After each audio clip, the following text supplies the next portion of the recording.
5, 4, 3, 2, 1. Hello, everybody. I'm Dear Myrtle, your friend in genealogy, and welcome to Scotland Genealogy Study Group.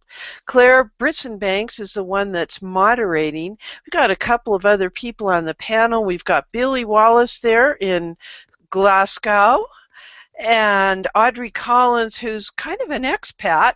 You live in London, but you were born in Scotland. And David Robesson, I don't even know if you have Scottish roots with all that French-Canadian we're talking about lately. And as always, we have Cousin Russ with us today. He's going to weave your comments in from the community so that we can have a great discussion this morning. So before we get started, and while I still have my screen share up, I'll move the camera to me, just want to remind everybody that we are working off of the Scotland Genealogy wiki page, which is very detailed. I once sent somebody to a wiki page like this, and a day later they said, well, I will look through everything they had, and I didn't find my ancestors. Well, the wiki page isn't so much about ancestors as it is about the locality where they are from and the type of records you could expect, useful websites, etc. Claire also asked me in the green room to be sure and remind everybody about the Scottish Records sheet. It's a Google sheet. There's the overview. Here is the record selection table directly from the Scottish Research Outline. If you need birth date, look first in civil registration, and then, yes. The record links are kind of interesting because, Claire, you've been working on this for every week. You add the links we've discussed, correct? Right, and then if there's any links posted in the community, we add these in here, and to the left we put the dates that they were added. And then some links have been emailed to me by our resident Scotsman, Mr. Billy Wallace, and and so I checked them out, and he sent a bunch, and some didn't have. So we had to check them out and see if they had any record sets that would help us. And I've added all those things that apply. So if I downloaded this like 3 or 4 weeks ago, I really need to download it again, don't I? Correct, you do, because we update it every week. So. All right. So want to remind them how to do that. All right. So so let's do this. Cousin Russ, first of all, has given you the link in the community to this Google Sheet. You have view rights only, but when you go to File, you can download it as a Microsoft Excel, an open document format, etc. Well, I just downloaded it as a Microsoft Excel because I have that.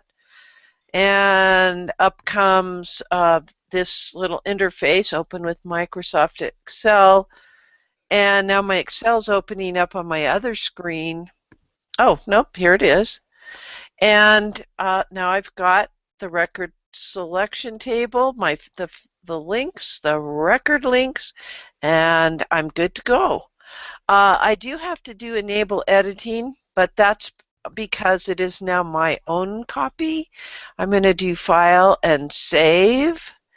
We have to enable saving. This is something that people get confused about.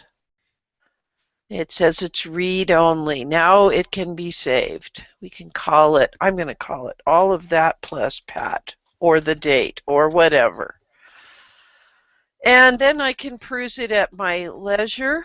So, you know, Cousin Russ and Claire, we don't want to wait till the last day to download this file. I'd rather work from it and then download a new version of it periodically.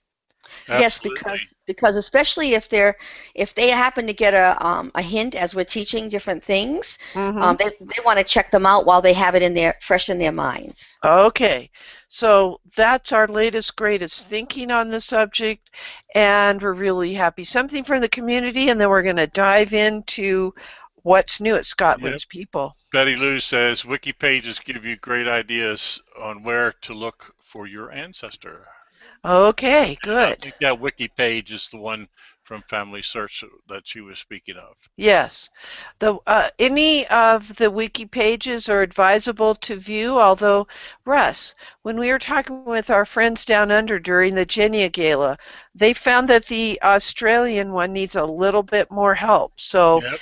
if you have expertise, if you know about one tiny little state or county at some peculiar place where they're keeping the records for the next 2 years, where they do, while they're doing the asbestos abatement program or whatever, put it on the wiki page at wiki.familysearch.org. Okay, Claire, where are we going to start today, dear? I sent you that first link on the deaths of seamen and other marine returns of deaths. These are new records that just were recently released from Scotland's people, and I thought that since they were released from that dear place called Scotland, that Billy could handle this. Okay. Oh, Okay. well, I wish I was there in a way, but that's okay. Yeah, it was announced earlier this week that they were adding to what they call the minor We can't hear you again. What it's coming across like, Billy, is like you're speaking through a microphone too close. Right. Is that any better? A little, A yeah. little, Let's yeah, a try little. that. Let's try that. Okay. Yeah. I'll start again. What happened was earlier this week, Scotland's People and the National Record Office for Scotland. Can't, you're gone. You're going. You're going. All right, so we've. Back on. Yeah, you just can't do it today. You're going to have to help us by sending us links. Claire, can you Okay, go talk ahead. to us about why these deaths overseas are appearing in Scottish records? Okay, the records are for, actual people who are in the military or overseas at the time. Yes. The minor records, if you could go back to that page, Pat, it would be really Yes. helpful. I'm sorry, we clicked the wrong button. There you go. Okay, and it does say here that it's what's interesting. It says that, lists Scots along other crew members. Where are you? You just moved it again. I'm sorry. That's okay. Other crew members of all nationalities, and they were serving in the British registered vessels. You got to remember that both England and Scotland and Ireland, Irish people all served under the UK, as Audrey would be able to attest to us. And so Okay. these here are records that cover that particular. It says dates of deaths of seamen from late Victorian times until 1974. So they're fairly recent records then. That's correct. And then there's also the minor records, which if you read more about the minor records there. These are people who were visiting someplace else, and they were elsewhere, but they were from Scotland. So all right, and again, these some of these are quite useful for people who are doing 20th century research. There's the Marines. Boy, I used to say I wish that I'm thankful I didn't have to do 20th century research, but now more and more of these records are coming online, probably because the right to privacy laws, which have kept them secret for a while, have now expired, and more of these records, I have to remember we're in 2015. I started in the olden days. Okay, we got it. So Cousin Russ will give you those links. Very good. Right. Now, Billy did send us a couple of some samples, and because he couldn't figure out where they. Well, not that it was easier that way. Okay. So let's bring up one of them, and I'm going to share my screen. Okay. Let me go to share. And Billy Wallace is saying something in the community since his mic isn't working. Billy said the records were in addition to the minor records for death at sea. They do not include UK nationals, but only Scottish people are searchable online. Oh, cool. And he says the records start in 1895. All right, so let's take a peek. And what have you got here, Claire? Okay, this says here it's a return. Let me see if I can blow it up just a little bit more. Return of deaths on berth of on board a ship Matabele, Matabele. Yes. And so then it gives the name of the person. This is John Fowler Powers. He's 23 years old.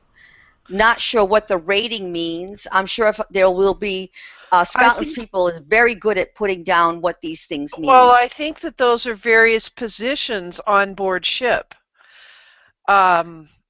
It's very possible. A stoker, an seaman. Yeah, this is an ordinary seaman, maybe. Yes. Ordinary seaman, stoker. Yeah. And it gives the last place of abode, so that's really helpful, I think. And then and so I think that this must be in here, the date of death. And Billy is saying that those records that are that are in that 50-year time period of right to privacy.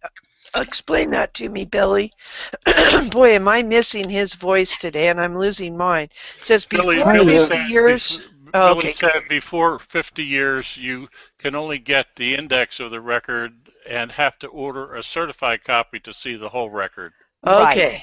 All right. Yep. Well, so there'd be more information. Right. So basically, Billy, this is a compilation or an index that was created from the other records, correct? Well, this is an actual listing, okay. And I think you'd have to send for the actual record. Okay. Unless there's more here. Billy could explain that. I'm not sure myself. Well, These are so new. They're so new. They're so new to us. We're not 100% sure. Right. We're learning about them. So it's very good. Okay, you have another record to share with us. Right, I do. Love that last place of abode. Right, let me close that. Then this is a death at sea. Hold on, let me pull that one up. And let me blow that up a bit. All right, so this says grateful. Okay. And let me go over here, and it says the name of the registered is under Part 1. It says John MacGyver. I guess maybe Grateful could be the name of the ship. Yes, sounds like it. And then let's see what it said to the left of John before it gets to the column for John. It says 10 miles north. Oh, okay. So Gleirloch Head in Minch. Okay, so it's the approximate location of the death. Yeah, and that's the date right there. All right, let me ask you, Billy, just shake your head yes or no. Was the burial at sea? Unknown. No, was not at sea. Okay. Unknown. Unknown. Unknown. And Grateful is the ship's name, but there's also a note. Just can't hear him. Okay. Let's go ahead and look at the other column. So this is John MacGyver. Mm-hmm. He's 34. He's a deckhand. Mm-hmm. And I guess I would say this is where he's from, Glendale. Skye, yep. Scotch. Wow. And then this place here, I'd have to Google that to look it up to find out more about that. All right, so we've got something from Billy typing in the community. It's a digitized copy of the registered, which is searched by index.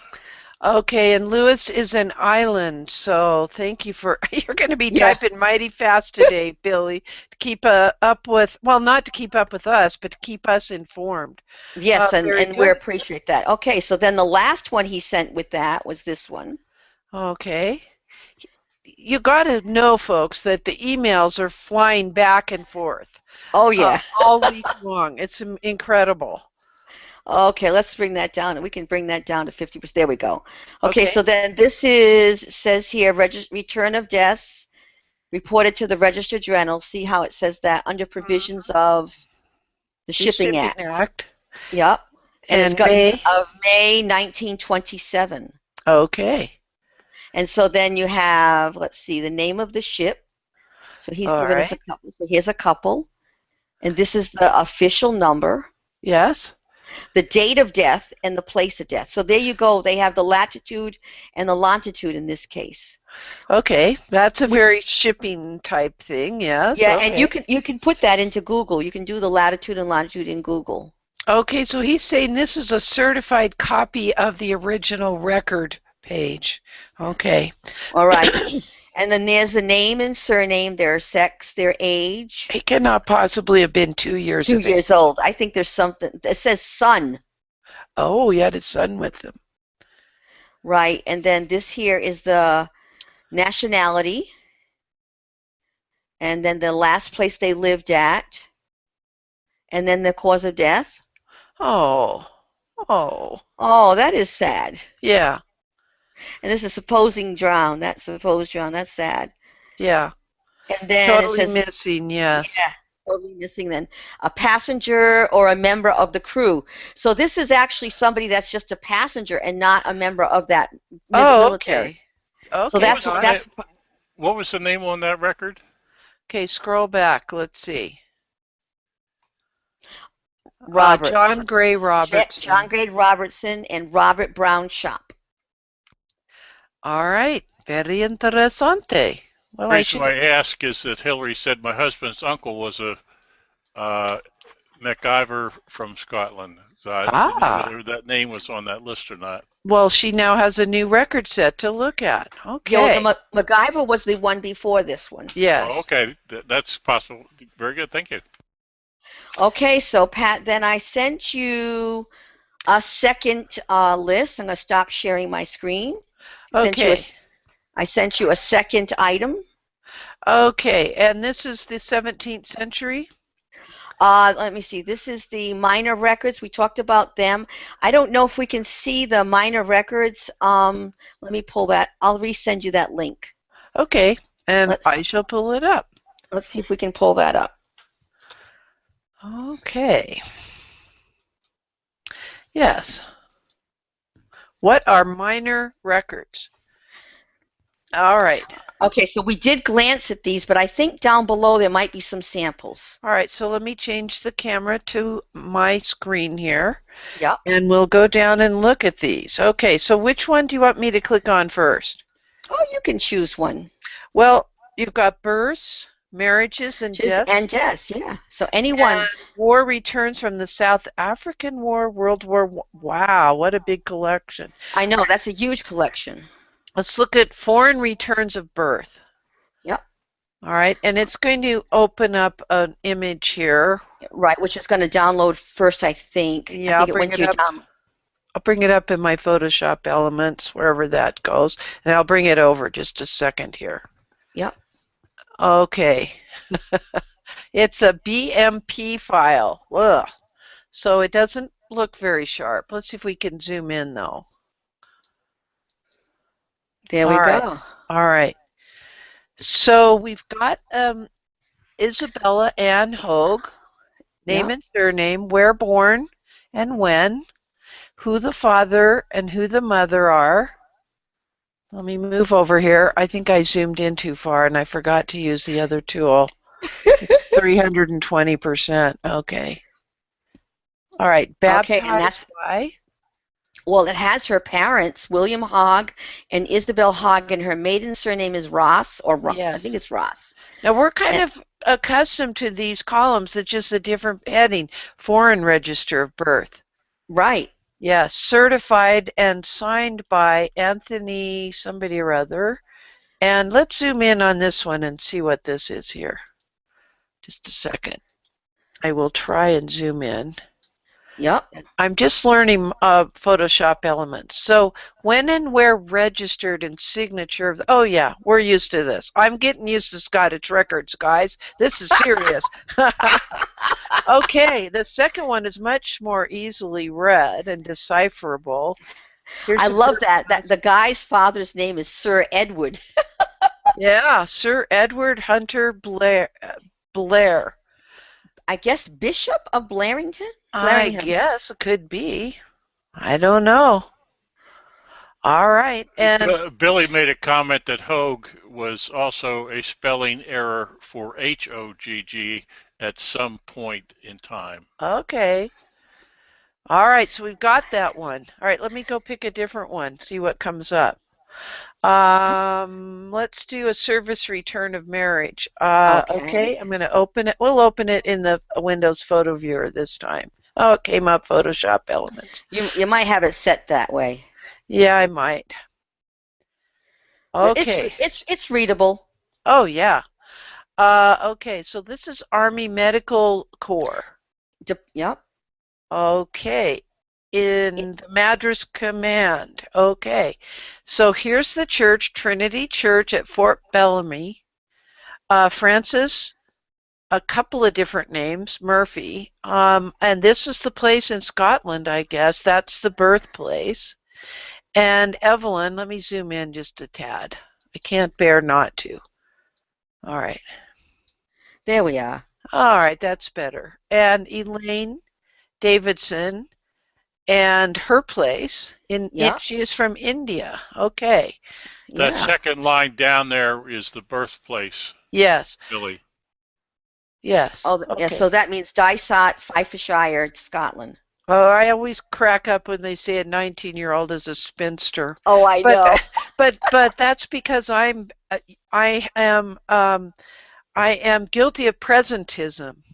And I'm putting my definition of spinster in the 21st century on this older document. And that just meant she was unmarried prior. Yep. So the good doctor married this gal from India. And these are the father's name and surname, Alfred Augustus Davidson. He was a lieutenant colonel. And the father of the groom was also a surgeon. Right. So interesting. All right, but this is a form that looks familiar to me. It's a little different than the normal one because it says that they were married by license. Further, it says they also got a license further to the right. You see that? Yes. It says see by license. They were married, so that's a little different than just a regular church. I mean, they had to get a license and everything for that. So it was a little bit. But it tells it tells you who the witnesses were, and their signatures. It's a very good record. Okay, sounds good. All right, want to try one more? Also, the air register looks interesting. I don't think I've ever seen an air register before. All right. So we'll open that up. Okay, and then I'm getting better at zooming, guys. Apparently, that location is on the east coast of Scotland. That's where some of my Wallace relatives came from. You have Wallace? Oh my. Okay, so deaths in aircraft. No, that's Wallace. That's from Billy. Oh, okay. In aircraft registered in Great Britain and Northern Ireland.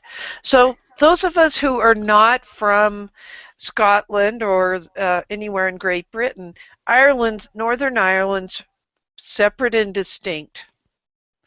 And we're talking the 1952. Oh, okay. So we're way post World War II. Right.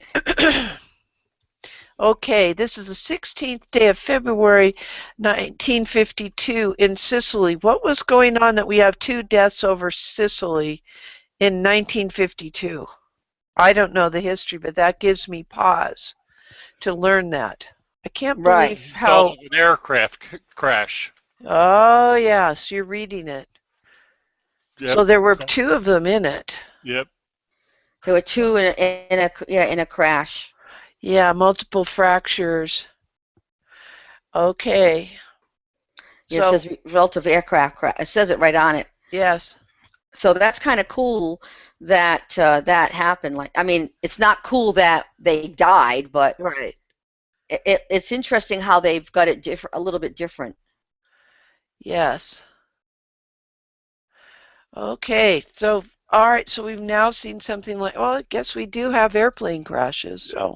Dave made a comment in the cause of death on the second record, burned to death, is what that word meant, that word right there. Yes. Oh my gosh, carbonization. Yes, very sad. Very sad indeed.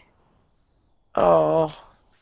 Billy said it was an air transporter that crashed. Yes, Hunting Air Transport Limited, 55 Pall Mall Road in London. Okay, that was the description of the informant. And when registered and the signature of the registrar. Okay, all right, so we've looked at a number of these new record sets that are part of Scotland's people, and very good. All right, so that's what's in the news. Are we going to get back to those poor law union things? We are. Oh, we have one more in the news thing. I forgot. Oh, okay. It has to do with that's 17th right, yeah. century. That's right, we do. You know, Billy's... people think that that genealogy is just old dead people. Well, yeah, but there's new things coming to light all the time. Let me get this link from the Daily Mall. Yes, I'm looking for it here. All right, it's coming up on my other screen, so I'll bring it over. Tragedy of mass Civil War child soldiers. So they're finding that in this Scottish Civil War, that there were children as young as 13 years of age that were part of this. Disregard all that advertising on the right side of the screen, folks. I'll try to zoom in get it out of the way. Very sad. Predominantly between the ages of 13 and 25, these prisoners. So this part of Durham Castle, it's a UNESCO World Heritage Site. What does it say? Around 1,700 died of malnutrition, cold, or disease after a 100-mile march. It makes me think of the Baton March? Yes. My father had a friend on that, and he was so upset about it, even in 2007, that when his son, my stepbrother, had, so it'd be his stepson, bought a car made in Japan, Dad wouldn't even look at it. He was so upset about what can happen. It was a horrible thing what they did. So we don't need to go there, but it was just a really bad thing. Yes, thanks for pulling me out of that one. That was hard. Okay, so now what shall we do? Okay, let's caught up with the news. Okay, so let's go into the Scottish Poor Law. Let me copy that link again. Give it to you. Let's see. All right, this is from, we're going to go to scan, and then right there. Mm-hmm. Okay, and so if you scroll down. Okay, we're at Research Tools, the Scottish Archive Network. Okay, and this is their virtual vault. Right. And so it shows a picture there of a pauper family appearing before a juvenile delinquency board, and it just tells you just a picture of a family that has to come in. And it's a sad picture. These people have no place to go. And yes. Billy sent us, and he might want to repost that. If you have a moment to watch that YouTube video that he sent on some people going back in time for 24 hours living in a workhouse, it was worth watching. It certainly gave you an eye-opening view of what was going on and how it was in those days. Yeah, so there's a number of records that are part of this collection. The actual general register. Right, so we're going to look at a few of these. So here we can go pull it in. Okay. So view in the general register, and so there's a general register. All right. And let's see if I can't zoom in on just that. But basically, residence, age, date of marriage, the date of time that they're standing there. Yes. And then it says assessment and description of their relief. Where they lived. Right, their religion. And this one here is that person's single and partially, and it has children there. Mm-hmm. Outdoor laborer. Right, and then it tells you their earnings about, I can't quite catch that. Something per week. Yes, maybe shillings or pence, whatever. It just has I think it's a P. Yeah, it's 1 and 6. It's 1 shilling and 6pence. Oh, okay. So it's not a whole heck of a lot. What's that equal to today, would you say? Well, 7.5 pence. So maybe pennies. 10. Yeah, 10. A few 10 cents. A few cents. Yeah. Wow. A week. All right, and the name and ages of wife and children. Right, and a year. And notice the year. It gives you a year for that in that section there of the children. If you go back up, just scroll right back to that little section. It says the child. Oh, okay. It says 1868 right there, born 5 July 18. So some of it gives you the actual dates of birth, which would be helpful for genealogists and stuff. Right. that might be your only reference. That's right. No. Here's the change in circumstance. First, the complaint was, or the request was withdrawn. Then the doctor certifies the person is very ill and has been visited himself. Then they've recovered. 1 in 6 per week. Yep, and then again they have another ailment a little bit later. Notice the difference in time. So it was 1872 to 1875. So they're really trying. I mean, this is not something they wanted to do. They were in a point where they had no place else to go. All right. Okay. This. All right. Go ahead. Oh, okay. The records have to be checked for reason of application, as some people lied on their applications. Remember the story I told about a woman saying her husband was dead twice, but went on to have 3 children with him. Incredible. Incredible, yeah. I hear you. Okay, so that was the general register. Let's see what. Now this is the actual application. All right. Okay, and let's see, for greater detail, click here. Right. Okay, and so they do list an address. The name of the applicant, yep, the date, and the country of birth. And he wrote in Dunbar, which is a place in Scotland there. Okay, and that's just, let's see what it says for next. Right. Widower, age 80 years old. No occupation. Wholly or partially disabled. Okay, and here's some where, with regard to a category. Their status. Yeah, it says married. Married resident in Dunbar, staff sergeant major. 7 pence. 7 per pence month. Wow. Oh, married, 6 children. A scavenger. Wow. And then it lists the children. All of the children. 53. Janet, 53, married with whom applicant. And it gives all the different, and it tells if the child's married or anything. Wow. And the parents. Isn't that amazing? Yes, you just never know what you're going to be getting there, apparently. Let's see what else. I keep clicking next. Can I just say something here that, although we're talking about Scottish ancestors, particularly in the southwest of Scotland, a lot of us have got Irish ancestors. And what you really want is for your poor Irish ancestors, literally, to be poor, because sometimes a Scottish Polo application is the best chance you've got of getting Irish dates and places of birth, because they might not be recorded in Ireland itself. Excellent thought. Okay. Thank you very much. Something from Billy, who can't speak. We've muffled him with some duct tape across his mouth. Billy said the address was to establish which parish they belong to. Yes. Because we want to be sure which parish is going to be responsible for the payment thereof. He did say 7 shillings per month. That's what that was. Yeah. That's horrible. That's not even sanctionable. Okay, then we have Brookfield Board minutes. So let's see what those look like.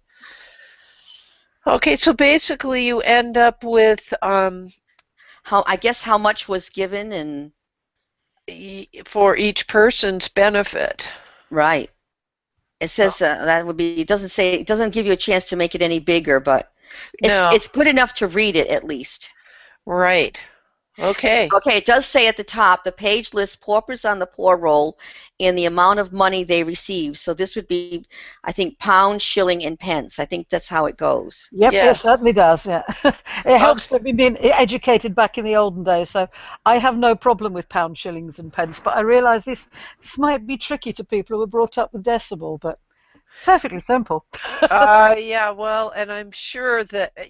Yes, you're much more financially multilingual than I am, Audrey.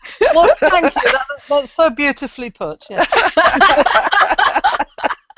Okay. Now the poorhouse plans actually show you what what they look like, and it's really interesting. It's amazing. This has next and next to it too. I think there are 39 drawings in the building to show you the building and how they added stuff. Well, and it is almost 100 years worth, 90 years worth at the least. And to me, those are beautiful old buildings. They didn't need to put all the great parapets and all whatever all those things are, but they did. It's just gorgeous. And some of them have been turned into hospitals or care facilities today. And I know the one in the YouTube that I watched, I think they do reenactments. I'm not sure, but I think that's what it was. Okay. That's just a beautiful building, isn't it, Russ? It is. Are there stigmas attached to it that they would never make condominiums out of them or townhomes? Oh, they do now. Oh, they do now. Okay, so it's far enough from lunatic asylums are particularly popular, but when because they were emptied out. Yes. And they're good, substantial buildings. But back in a lot of the 20th century, a lot of general hospitals, and this is in England and Scotland, and I'm guessing in Ireland too, they had started out as the Poor Law Union Infirmary, because that was the only hospital. There were a few charitable ones, but for most people, the poorhouse hospital or the workhouse hospital was the only place that they would go. And then in 1948, they became just general National Health Service hospitals. But there were a lot of older people in particular who were very, very resistant to going into particular hospitals, because that was the poor law hospital. That was like going into the workhouse. That's what they thought, even though it wasn't any longer. Yeah, because they had such awful memories of it. And lots of families have got stories that, so-and-so, when they said they were going to take her into, Stob Hill Hospital, she just turned to the wall and died because she said she wouldn't go in there. Yes. And a lot of them. I mean, my grandfather died in Stob Hill Hospital, which Billy will probably know that. It's in Glasgow, and it's a big general hospital now, but it used to be the infirmary for Stob Hill Poorhouse. So there was a long tradition of people not wanting to go into particular hospitals. And you can tell by looking at them, usually by the architecture, that one used to be an old poor law infirmary. And yet, from my point of view, not having that historical context and prejudice, I see that as a beautiful building. Oh, they often are. They're lovely. And and I wouldn't mind having a flat there, an apartment in that building. But could you afford it? Yeah. They go for a heck of a price now. All right, so Billy's telling us something. He's typed something up. So Billy why don't you read that, Russ? That's great. They're usually listed buildings, and depending on their listing, they may not be able to alter the inside or the exterior. They are usually listed buildings, and depending on their listing, it's the same thing. It got in there twice. Yeah. But the information he provided above that section was really worthwhile talking about, I think. He says they reckon there are more mass graves under the new university buildings, that is them in front of the poorhouse board, being questioned to see if they qualify for double check reasons and stuff. And Cousin Russ has a comment again from Billy. Poor Billy. I wish that your microphone was working today. Billy said, remember, some of the poorhouse places were called asylums, but they were actually places of refuge / hospital. All righty. Okay. So there's that has the floor plan, which is very interesting. Something from the community, Russ? It's a question that Billy will have to answer in the community from Cindy, that she has a question for you, and I'll let you type it in the community. All right. So when we get the answer, we'll bring that up. All right. Okay, so where are we? Board of Control Records. So So this is the minute board. So this is, I guess, Board of Supervision was the body. Hold on, look at the top of that. Yes. Which supervised the parochial boards. The minute books records the communications between the individual parochial boards and the Board of Supervision. There's always another layer. So, you have the people coming to get help, but then the people that they were being interviewed have another layer above them that they have to report to. Okay. So there may be, like here's something, the letters of inspector. I would think that this part would provide some context for the conditions. Correct, because they had to really keep those places. They were inspected, and there was a lot that the inmates had to do to keep the place up to snuff, so to speak. Yes.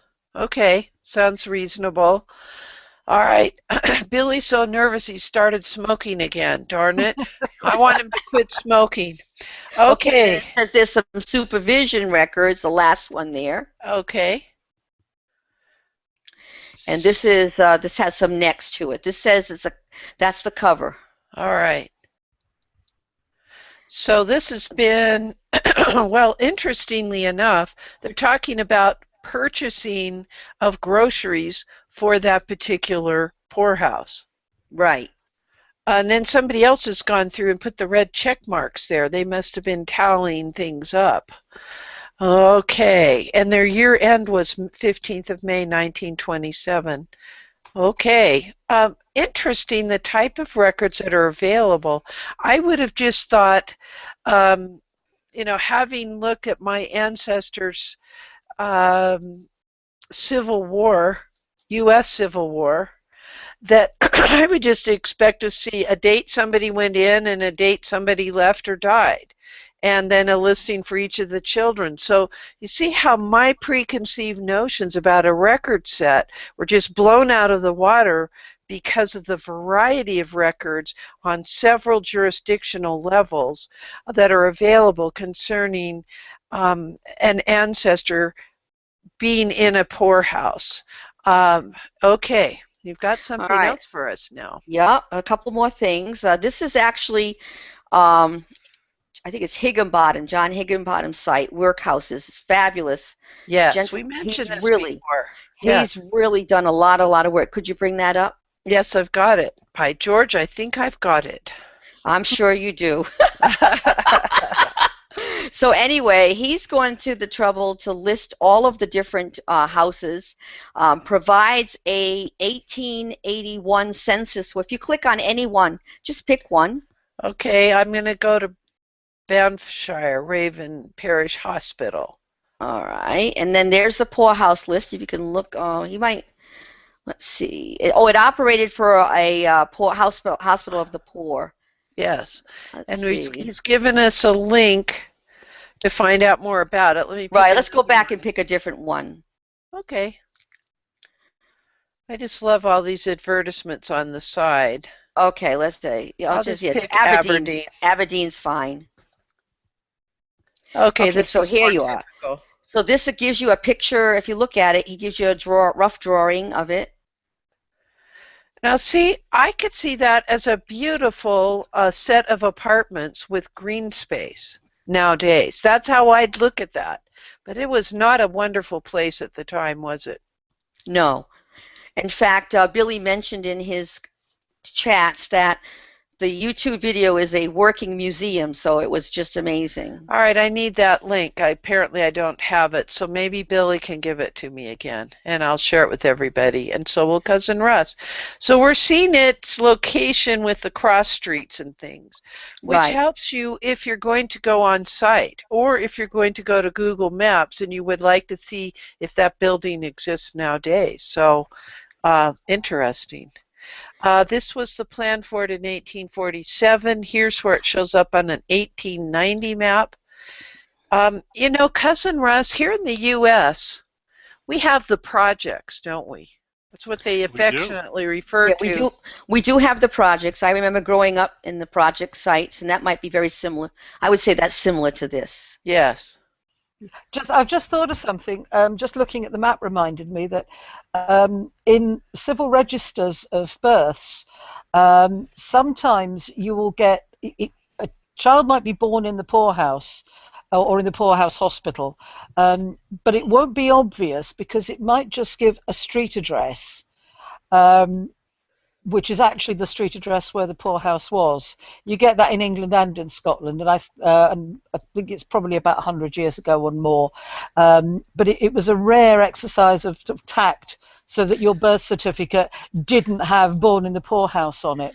And when you look on a map and you can look at the street and you can see there is nothing in that street except for the poorhouse. Okay. But you do occasionally. So if you get a peculiar address that you don't quite recognize, it might be that people just moved a lot and you'd not seen that address before, which happens. People move a lot in cities. But it might, if you see it coming up again, especially in different and unrelated families, have a look on an old map and see if that might be where the poorhouse is. Was there ever an occasion where a child or somebody would be treated in the poorhouse hospital because it was a hospital? It's not like a nice top grade hospital, is it?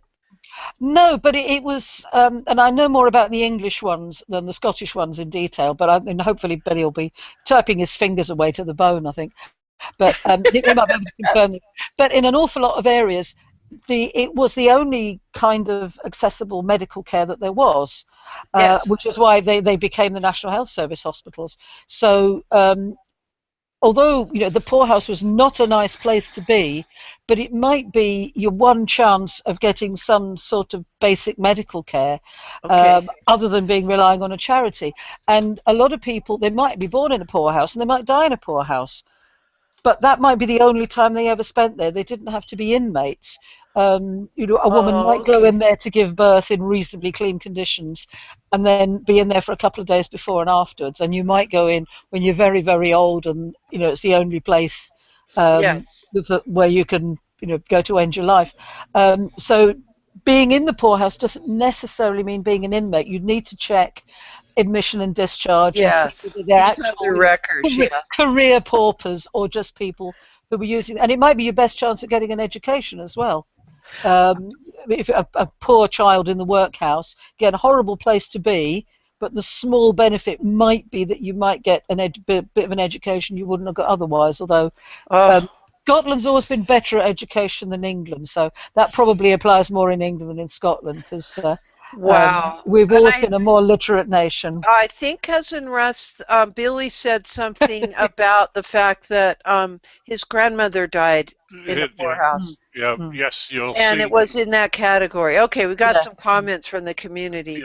Billy says, yes, you see the death of my grandmother from cancer in the parish poorhouse. And Hillary says the same thing that Audrey mentioned regarding birthplace also happened in my family with the address recorded when they died in the workhouse. Yes. Hi, Hillary.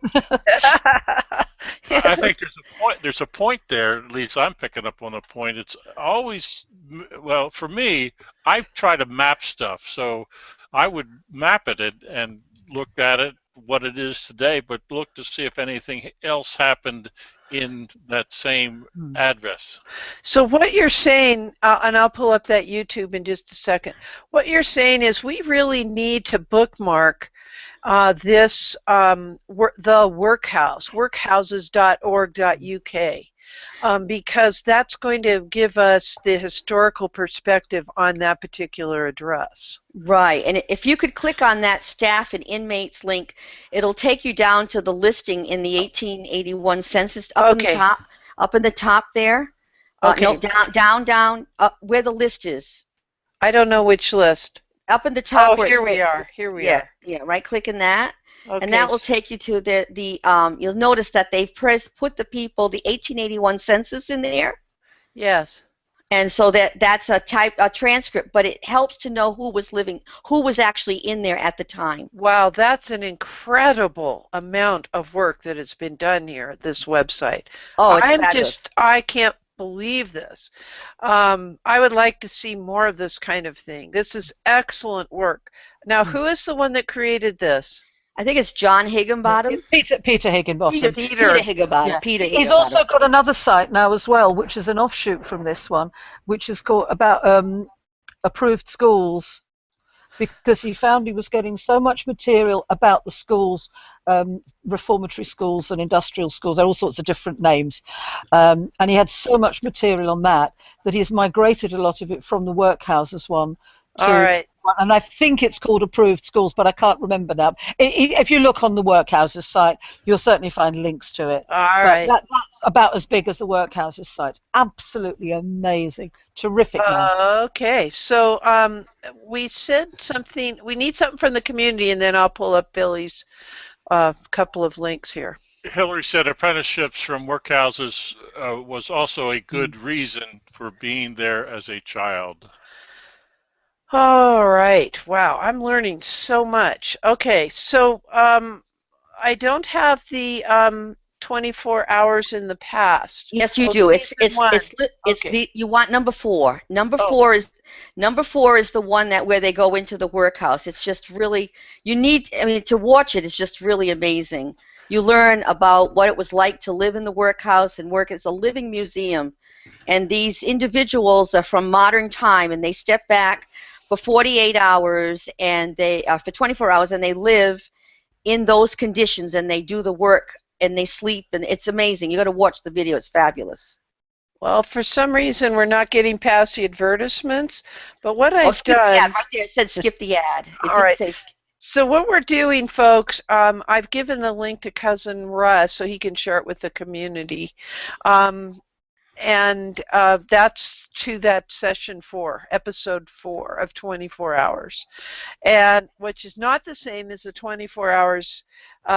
24 was the name of a television program here in the U.S. It's a little bit different. Okay, then there's another link I got to pull up. All kinds of exciting things. The Glasgow history, is that what you want us to look at next? It looks like Glasgow family history. I'm getting a 404 error, so the site. Well, click on, hold on, click on Explore Our Records. All right, family history at the Mitchell.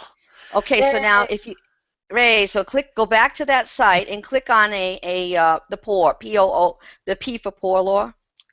All right, I'm pulling up the letter P. Okay, let me be sure I'm sharing the screen correctly.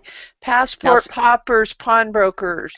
Poorhouse right there. See poorhouse? Yes.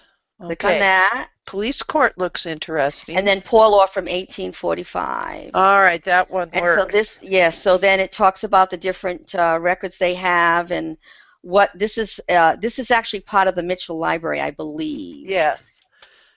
Family history at the Mitchell. Russ, I gave you the good link to this page. What do you need to start if you're trying to find the name of the person, where they were born, and approximate year, and what would be at the Glasgow City Archives? And there again is the discussion of some of these records and what can you see online. Police return of destitute. That's a different thing, isn't it? Yeah. No, I want you to click on that. You don't want me to, or you do? No, I do. That was because I'm there. That's what I was trying to show you. So notice that this is 1,038 destitute persons in the city of Glasgow in 1841. It gives you and look at all the information you get.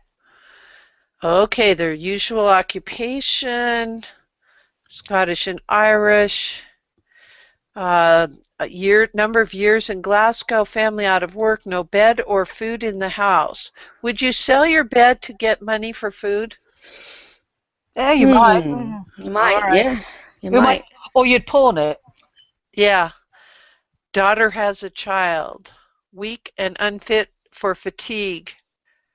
Resides in a garret, sick and weak, very bad health, residing in a garret. Apparently a garret apartment isn't a romantic thing in this time period. In the 1841s, it was probably the draftiest spot. Okay, family all out of work, very ill, scarcely any furniture, poor creature in great need of clothing. Oh.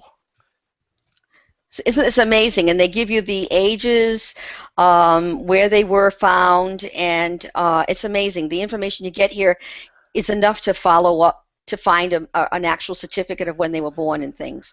So if you look at the other side there. Okay, so very intriguing. Different record set to be looking at. Very good. Okay. All right. You have something from the community, Russ. Yeah, I have a question that I'll bring up here in a second. Billy says there were more records that are not online at present at the Mitchell but the staff is very good at responding to email requests. Billy says you would sell or pawn anything to get food, hence the Pop Goes the Weasel nursery rhyme. Yes. We have a question from DB. How do we discover genealogical societies in Scotland? Looking for Anubius Forbes from Aberdeenshire around 1750. You can go to Genealogy and then click on Scotland. Let's go to Genealogy. And then click on that. And then click on Scotland. Okay, Genealogy is the umbrella organization for UK and Ireland genealogy research. We're going to Scotland. Right, now, right there, if you go and look, you'll see on the right-hand side, societies. Okay, there's your answer. Right, Scottish Family History Societies. And notice it says a list of Scottish Family History Societies. So you click on that. DB, we're good. But we're not always this good. There's your immediate, oh my heavens, look at all these family history societies in each one of the, now do we call these parishes? No, those are counties. Counties, okay. All right. Boy, so you got a lot of counties for a small place. Right, she asked for Aberdeen, so Aberdeen's up there. I think it was Aberdeen she asked for. Yeah, so you've got two. That's a really good society, the Aberdeen and North East Scotland. They produced an awful lot of things which are useful for anybody doing Scottish research, but they've, unless they've gone off the boil recently, which I doubt, they've always been a really good, I mean, there's a lot of very good societies in Scotland, actually, but they've always been a really good one, so they should have lots of resources. Okay, so what we've got, they even have a webcam as far as what the weather's like today. I think it's what we call offie drich. Yeah, it sounds a bit drippy and wet. Yes. Okay. So good. I gave you the link, and Cousin Russell shared it in the community. And Billy made a comment about a new word that we saw on the last screen, Gerret. Servants or poor people generally lived in the attic or garret or the basement until tenements became the norm in the main cities in the UK. In the US, they're called brownstones. And Billy also says it would have been handy to have a John Law's input on the societies. I have a comment about your comment, Billy.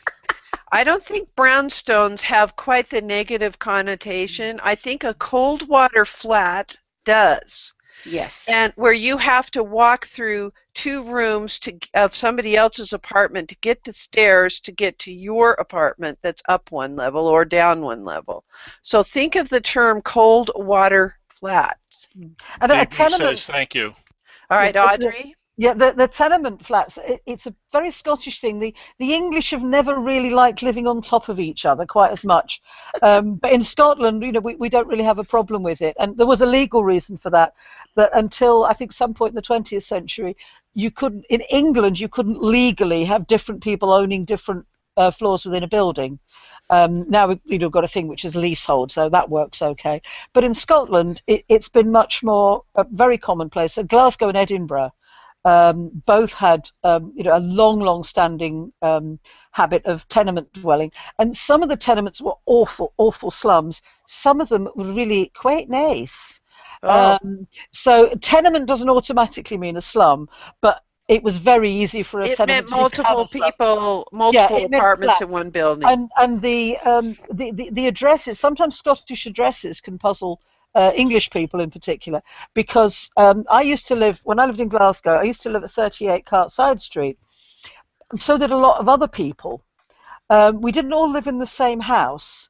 They were all self-contained flats, which people always called houses, even though there were 4 stacked on top of each other and another 4 next to them. This is my house, yes. Your house was what most people would call a flat or an apartment, but it were all number 38, and everybody had their nameplate on their front door. So the postman knew when he came to number 38 Cartside Street that he put, Mrs. Dolling's thing, and they were downstairs, and oh no, it's Collins, they're right up on the top. Yes. So that's the way the addresses worked. Whereas in England, if you had a similar thing, it would be 38A, 38B, or it would be flat 1 in number 38 And Clark that's Street. Yeah. more what we do here in the Yeah. U.S., wouldn't you So, say, Russ? And David Robinson? yeah. We So it can look as though lots of people are all living in, all crammed together in one household, and they're not. They've got the same address, but they're separate dwellings. Okay. Very interesting, the distinctions there. And this is exactly why we want to have these conversations, to make to understand the differences and the similarities in our use of terms. A couple more comments from the community, and then our time is up. Yep, Billy says in Scotland the ground floor is on the ground, unlike the U.S., which I believe you call the ground floor the first floor. Well, I think old times they might have done that. And then you have issues where Seattle, what used to be the ground floor, or is not, it's the underground floor because of how the streets were built. Yeah, so it depends. But basically, the ground floor is 1. And then we now, in current times, many of the hotels won't have a 13th floor because that's considered bad luck. What is it there in Europe there, David, when you've traveled? Can't hear you, and you need to move your mic. Not so much traveling, but when I was very young, I was actually running a department all full of first-generation Portuguese who didn't speak English. That's it. And it was a warehouse. Your headset. And it was a warehouse, so if we talked about the second floor, that to them is the third floor. Or rather, we talk about the first floor, that to them was the second floor. Yeah. So it was just a matter of moving down one. I don't know what they did with the 13th floor. A lot of buildings in the U.S. don't have a 13th floor. But. Yeah, and then there's places like in Florida where there is no basement or cellar. Right. I know in New England they say down cellar, but the rest of the world in the United States calls it a basement. But in Florida, you dig down a foot, you hit water, baby, and the alligators move in. So we don't have basements in Florida. So the rules are different depending on where your ancestors lived. Gosh, I'm just chomping at the bit. I can hardly wait till next week for 2 reasons. Number 1, Claire's going to come with her husband because of a family member, because of a baby. And you get to see your great-grandchild, and you're going to be staying with us. And we're next week going to meet not on Wednesday, but on Thursday during the same time period to accommodate Claire's traveling. We tried every which way, 9 ways to Sunday to figure out how to do it, including her staying with us indefinitely. But that was our best workaround. Claire, thanks for being with us and bringing this all together this morning. And thanks to Billy with all his fingers typing, and hopefully next week he'll be able to join us. We're going to wrap up those poorhouse records, and we're going to slip into some cemetery records, and we'll see if we have enough time to even step on military. All right. And then and thanks to Audrey for I'm so glad that your day off is Wednesday. We're going to miss you next week, dear. Yes, I know. I mean, I'm actually off next Thursday, but I'm doing a talk somewhere in the evening, so I may be able to join you, but I'll if I can find somewhere nice and quiet, and I may be in my car. I don't know. I'll try. But can I just say something completely off topic? Yes. But remember last week, and I mentioned about some Quaker records. Oh, yes. We had I knew you'd want to know. That we had an inquiry from somebody who'd looked, and I think she was looking at microfilm, even though you can look at them online. And she'd seen some entries in an index on the microfilm that referred to a couple of pages that she couldn't see on the microfilm. And her question was, were those 2 pages missing, or had they just been missed from the film? Well, I ordered up the original, and I've had a look at it, and yes, they were missed from the film. The pages are there, and they have been missing, presumed dead, for probably upwards of a century, because these records came in to the Registrar General in England in the late 1830s. And that, I think, is when all these registers from various congregations were bound.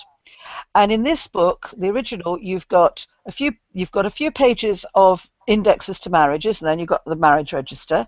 Then you've got loads and loads of blank pages.